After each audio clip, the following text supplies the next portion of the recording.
You like me. You really like me. Thank you. Thank you very much. It's very nice to see so many nice people here today. I really feel very nice today. The Good Lord Bird is the memoir of a 103-year-old black man who claimed to have served with the great abolitionist John Brown. He had to pretend to be a girl to do it. I was born a colored man, and don't you forget it. But I lived as a colored woman for 17 years. My pa was a full-blooded Negro out of Osawatomie in Kansas Territory, north of Fort Scott, near Lawrence. Pa was a barber by trade, though that never gave him full satisfaction. Preaching the gospel was his main line. Pa ministered mostly to lowlifes, four-flushers, slaveholders, and drunks who came along the Kansas Trail. He weren't a big man in size, but he dressed big. He favored a top hat, pants that drawed up around his ankles, high-collar shirt, and heeled boots.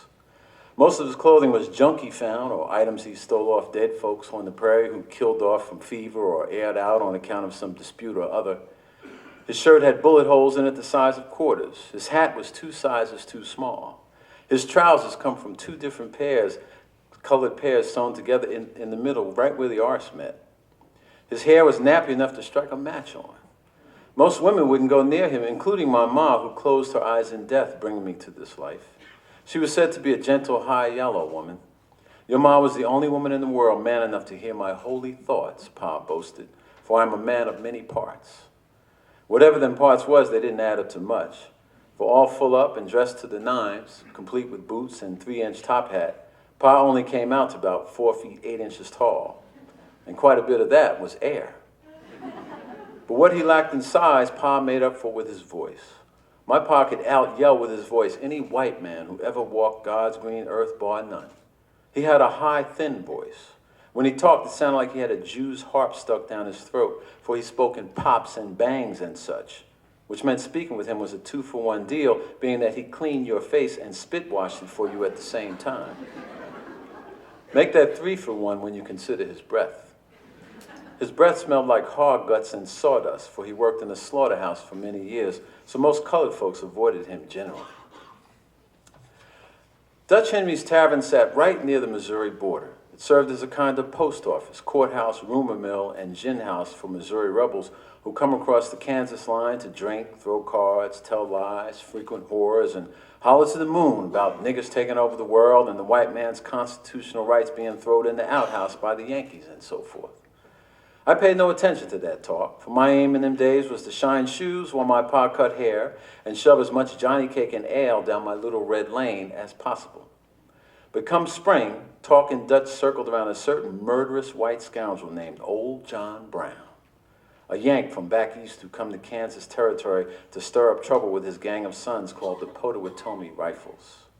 To hear them tell it, Old John Brown and his murderous sons planned to deaden every man, woman, and child on the prairie.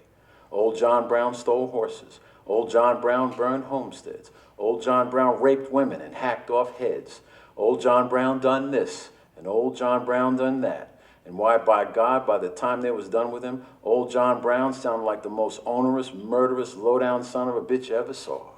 And I resolved that if I was ever to run across him, why, by God, I would do him in myself, just on account of what he done or was gonna do to the good white people I knowed.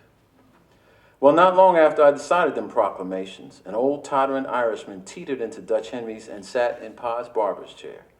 Wasn't nothing special about him. There was 100 prospecting prairie bums wandering around Kansas Territory in them days looking for a lift west or a job rustling cattle.